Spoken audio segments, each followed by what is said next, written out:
RS Pranav Kumar గారు సంతోషంగా ఉంటే అందరు సంతోషంగా ఉన్నట్టే, సమాజం మొత్తం ఎస్సీ ఎస్టీ బీసీలు. ఆయన బాధపడితే అందరు బాధపడ్డట్టే, ఆయన కూర్చుంటే అందరు కూర్చున్నట్టే, ఆయన నిలబడితే నిలబడ్డట్టే, ఆయన తిడితే మనం తిట్టాలి. ఆయన ఎవరు కేసీఆర్ తిడితే కేసీఆర్ తిట్టాలి. ఏం చెప్తున్నారు? ఆర్ఎస్పీ గారు కేవలం తన వ్యక్తిగత అవసరాల కోసం వచ్చింది తప్ప రాష్ట్ర ప్రయోజనాల కోసం కాదన్నట్టు మాట్లాడుతున్నారు. ఇది కరెక్టా? అట్లా మాట్లాడడం కరెక్ట్ కాదు కదా.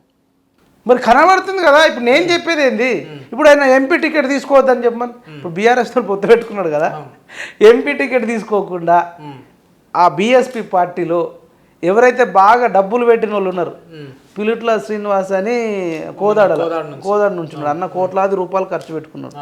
దాసరి ఉషా పెద్దపల్లి నుంచి పెట్టుకుంది.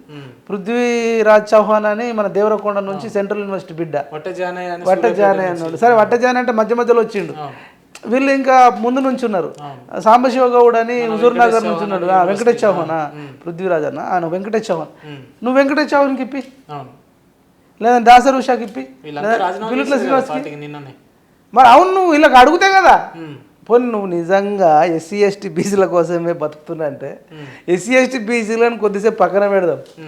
ఎస్సీ ఎస్టీ బీసీలు అయినటువంటి నీ కోసం, నీ ఎదుగుదల కోసం పనిచేసిన చౌహాన్, వెంకటేష్ చౌహాన్ పిలిచినవా, అడిగినవా?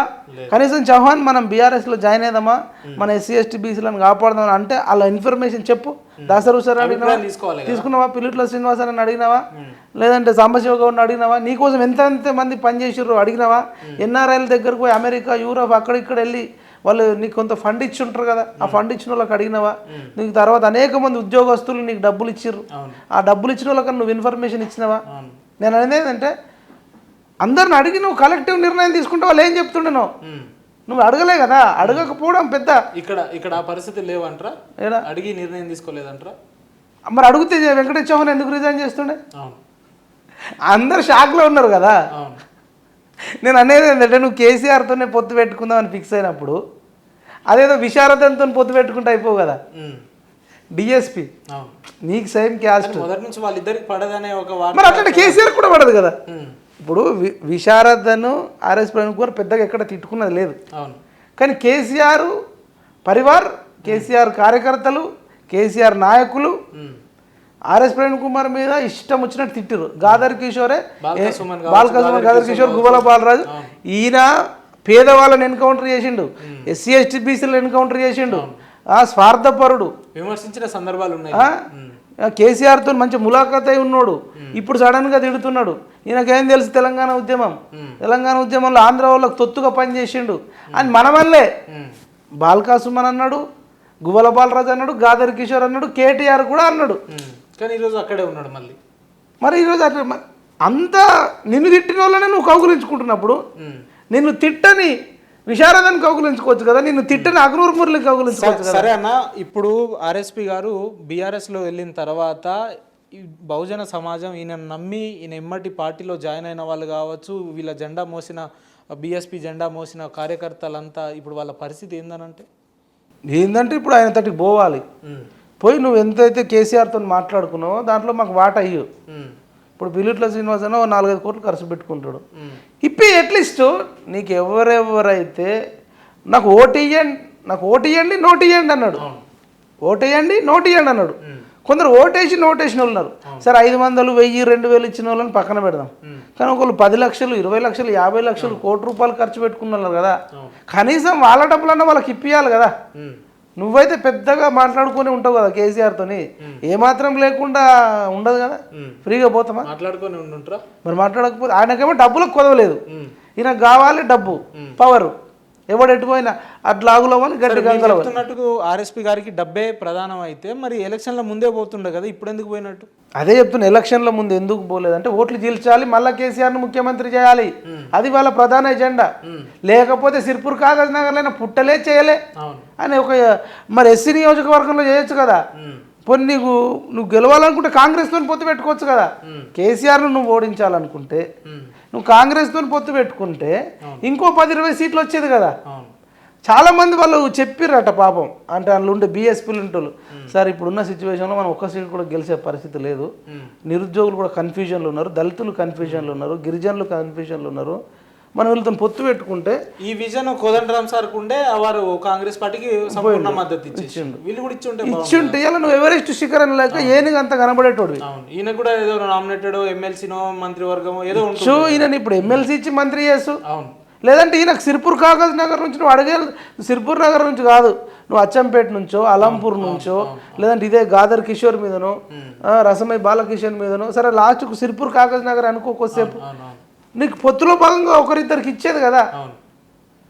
నువ్వు ఎందుకు చేయలే అంటే కేసీఆర్తోని నా దళితులు చచ్చిపోయినా సరే, నా నిరుద్యోగులు చచ్చిపోయినా సరే మళ్ళీ కేసీఆర్ని గెలిపియాల కాబట్టి అంతటా నిలబెట్టి ఎస్సీ ఎస్టీ రకంగా. అసలు ప్రవీణ్ సార్కి ఇటువంటి ఆలోచనలు ఉంటాయన్న, ఎందుకంటే ఆయన పొద్దున్న లేస్తే మా బహుజనుల పిల్లల్ని నాకు టైం లేదు, మేము ఎవరెస్ట్ ఎక్కియాలి, ఏరోప్లేన్లు ఎక్కియాలి, లేదంటే పెద్ద పెద్ద శిఖరాలు ఎక్కియాలి, మాకు సమయం లేదు అని అంటుంటారు కదా. అటువంటిది ఈయన ఇంత స్వార్థంగా ఆలోచించే వ్యక్తి అంటారు అసలు? ఇప్పుడు మనం కూడా మాట్లాడకపోతుంటాం, ఇప్పుడు చూస్తే అర్థమవుతుంది కదా. నువ్వు కేసీఆర్ను కౌగులించుకున్న తర్వాత మనకు అర్థమవుతుంది కదా, నయీం కంటే డేంజర్ కేసీఆర్ అని చెప్పినావు. 1,00,000 మంది నయీంలు కలిస్తే ఒక కేసీఆర్ అన్నావు.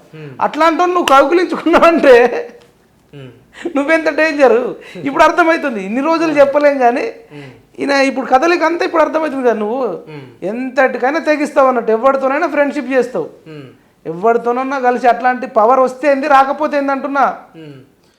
మీరు ఎంతసేపు ఆయన ఒక్క స్వార్థం కోసం వెళ్ళిండని ఎందుకు అనుకోవాలన్నా, బహుజన అంటే వాళ్ళ అభివృద్ధి కోసం అని కూడా అనుకోవచ్చు కదా. బహుజనులు అంటే నేను కాదా బహుజను, నువ్వు కాదా బహుజనుడు? ఏం చేసిండు మా కోసం? మనం అరెస్ట్ అయితే మాట్లాడలే, మనం మీద కిడ్నాప్లు అయితే మాట్లాడలే, మనకు కష్టం వస్తే మాట్లాడలే. ఏం చేసిండు బహుజనుల కోసం? ఆయన బహుజనులను ఆయన ఉద్ధరించలే, బహుజన అనే పదం వాడుకొని ఆయన డెవలప్ అయిండు. నువ్వు కేసీఆర్తో కౌగులించుకోవడం అంటే ఎస్సీ ఎస్టీ బీసీలను మైనారిటీలను చంపినోడు ఎవడు రా ఈ రాష్ట్రంలో అంటే కేసీఆర్. నువ్వు అంత ఫ్రెండ్షిప్ చేస్తున్నా, మన ఐడియాలజీ నచ్చింది, వాడు బాగున్నాడు అంటే మీరు ఇద్దరు కలిసి చంపుదామని బయలుదేరారు కదా. ఇంకెక్కడ ఏముందా? సరే, ఎట్లా చూడాలన్నా ఈ ప్రవీణ్ సార్ లాంటి వాళ్ళని ఈ సమాజంలో ఎట్లా చూడాలి? ఎవరైనా కొత్త వ్యక్తులు వచ్చి మేము బహుజన వాదం కోసం పనిచేస్తున్నాం, లేదంటే అణగాడిన వర్గాల కోసం పనిచేస్తున్నాం అని చెప్పే వ్యక్తుల్ని ఈ సమాజం ఎట్లా చూడాలంటున్నారు? అవన్నీ ఇప్పుడు ఈయన దెబ్బకు ఒకవేళ రేపు ఎవడన్నా మంచోడు కూడా రావచ్చు, నాకు తెలియదు, కానీ నమ్మరు. నేను చెప్పినా నమ్మరు. ఎవడు వచ్చినా ఫేకు, వాని డెవలప్మెంట్ కోసమే చేస్తాడు తప్ప ఎవరి మీద ప్రేమ ఉండదు అని ఇక నెక్స్ట్ ఎవరు కూడా బహుజనవాదం ఎత్తుకోకుండా చేసిండు. విలమలతో కలిసి విలమలలో మళ్ళీ అత్యంత దుర్మార్గమైన కల్వకుంట్ల కుటుంబంతో కలిసిన తర్వాత ఇంకా రేపు ఎవడైనా బహుజనుల కోసం అంటే ఎవరు నమ్ముతాడు? అంతేనా? ఏముంది అసలు ఒక ప్రాపర్ రీజన్ ఏమని చెప్తుండా? లౌకికవాదం అట. ఏంది లౌకికవాదం? హిందువులకు వ్యతిరేకంగా మాట్లాడడం లౌకికవాదమా? మరి రమ్మని మాయావతిని కూడా వచ్చి అసలు ప్రచారం చేయమని ఇక మరి కలిసి ఎందుకన్నా మరి ఎస్సీ ఎస్టీ బీసీ అని ఎందుకు పెట్టుకోవాలి? బహుజనాన్ని ఎందుకు పెట్టుకోవాలి? వెలమ 0.5 ఉంది. ఇప్పుడు బిఎస్పి జాతీయ పార్టీ, సరే బీఆర్ఎస్ కూడా జాతీయ పార్టీ, మీరు ఇద్దరు కలిసి దేశవ్యాప్తంగా పోటీ చేయండి. మళ్ళీ ఇప్పుడు బీఎస్పీ పెద్ద పార్టీ అయినప్పుడు బీఎస్పీకి ఎంపీ సీట్లలో ఎక్కువ ఇవ్వాలి, మరి ఇస్తారా? బీఎస్పీకి ఎస్సీ ఎస్టీ రాష్ట్రంలో పెద్ద పార్టీ, ఎస్సీ ఎస్టీ బీసీలు మైనారిటీలు ఉంది 85% ఉంటాం. మరి 85% సీట్లు ఈ పొత్తులో ఇస్తారా, లేదంటే 1-2 తీసుకొని బయటపడతావా? 0.5 ఉన్న వెలమలకు ఎంత ఇవ్వాలి? వాళ్ళకు ఒకటి ఇస్తే ఎక్కువ, మిగతా అన్ని బీఎస్పీ పార్టీకి ఇవ్వాలి. అది జరుగుతుందా? మరి లెక్క ప్రకారం అట్లుండదు. మరి అట్లా చేస్తావా? అసలు ఏంది? What is your intention? నువ్వు పార్లమెంట్లో ఏం మాట్లాడుతావు? లోక్సభలో నువ్వు ఒక్కోడివి బాగుంటే ఎస్సీ ఎస్టీ బీసీలు అందరు బాగున్నట్టేనా? నువ్వు కార్లలో పోతే ఎస్సీ ఎస్టీ బీసీలు కార్లలో పోయినట్టేనా అని అడుగుతుర్రు కదా. నేను అడుగుతలే, ఆ బీఎస్పీలో తిరిగిన వాళ్ళు ఒక్కోడన్నా. మీరు ఇప్పుడు జరిగి 3 రోజులు 2 రోజులు అవుతుంది, సారు మంచి నిర్ణయం తీసుకున్నాడు, సూపర్ డూపర్, నా భూతో నా భవిష్యత్తు అని ఒక్కోడన్నా ఒక వీడియో చేసిండా? చెప్పు, చూసినావా ఎక్కడన్నా సోషల్ మీడియాలో? పొట్టు తిడుతారు. సరే, వాళ్ళ గురించి పక్కన పెడితే మైపాలన్న, మీ వ్యక్తిగతంగా మీరు చెప్పండి. ఇప్పుడు మీ ముంగట ప్రవీణ్ సార్ ఉంటే ఆయన చేసిన పనికి మీరేం చెప్పాలనుకుంటున్నారు? ఆయన మీ ముందట ఆయనే ఉంటే మీరేం చెప్తారు? నా ముందట అంటే ఆయన నా ముందట ఉండడు. ఫస్ట్ ఆఫ్ ఆల్ ఒకవేళ మీరు కలవాల్సి వస్తే ఏం చెప్తారు? నేను కలవను ఆయనకేం చెప్పను. ఆయన ఈజే క్లియర్ కట్గా ఉన్నాడు. ఎట్లా ఎస్సీ ఎస్టీ బీసీలను ఎంత వీలైతే అంతమందిని చంపాలి, చంపినోడితో ఫ్రెండ్షిప్ చేయాలి, ఇద్దరం కలిసి రేపు మళ్ళీ రెచ్చగొట్టాలి, రెచ్చగొట్టి మళ్ళీ నిరుద్యోగులను చంపాలి, ఆటో డ్రైవర్లను చంపాలి, రైతులను చంపాలని వాళ్ళు క్రిమినల్ బ్రెయిన్తో కలిసి ఉన్నోడికి నేను ఏం చెప్తా. ఇప్పుడు నువ్వు ఉపేందర్కి చెప్పొచ్చు, తెలుసో తెలియకుండా ఏదైనా నిర్ణయం తీసుకుంటే అట్లా కాదు, అది కూడా నువ్వు వచ్చి అడిగితే ఎట్లా చేస్తే అన్న బెటర్ అంటే ఇట్లా కాదు ఉపేందర్ ఇట్లా ఇట్లా అని కొంచెం చెప్తే కన్విన్స్ అయ్యేది. మనకంటే ఓ 15 ఏళ్ళు పెద్దోడు, 55 సంవత్సరాలు ఉంటాయి, 55, 60, 50 దాకా ఉంటాయి. మనకు ఒక 35 అనుకో, మనకంటే 20 ఏళ్ళు పెద్దోడు,